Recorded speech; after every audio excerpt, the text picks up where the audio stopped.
Recording studio Gujarat. अगले ले जो ना मारवा छौड़ी रोज बतियाई बाऊगे। अगले ले जो ना मारवा छौड़ी रोज बतियाई बाऊगे। तोरा नहीं भुलाई बाऊगे ससुरवा मिले ले आई बाऊगे। तोरा नहीं भुलाई बाऊगे ससुरवा मिले ले आई बाऊगे। आगे के कारो से नहीं सुना हम डराई बाऊगे। आगे के कारो से नहीं सुना हम डराई बाऊगे।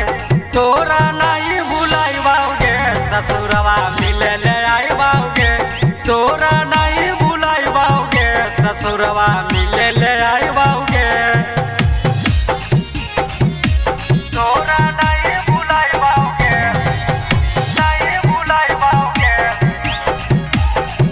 ससुरवा मिले ले आई बाऊगे।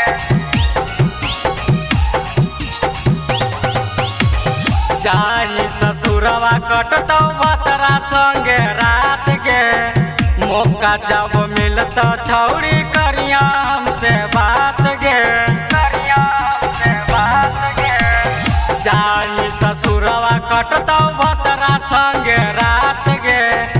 मौका जब मिलता छौड़ी करिया हमसे बात गे। आगे बोली आगे छौड़ी कौची लेके आई बाऊगे। आगे बोली आगे छौड़ी कौची लेके आई बाऊगे। तोरा नहीं भुलाई बाऊगे ससुरवा मिले ले आई बाऊगे। तोरा नहीं भुलाई बाऊगे ससुरवा मिले ले आई बाऊगे। तोरा नहीं भुलाई बाऊगे, नहीं भुलाई बाऊगे ससुरवा मिले ले आई बाऊगे।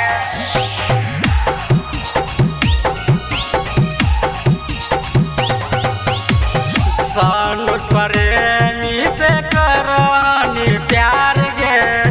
अब काहे छोड़ी छौड़ी जाई ससुरार गे। ससुरार गे। सानुस प्रेमी से करनी प्यार गे। अब काहे छोड़ी छौड़ी जाई ससुरार गे।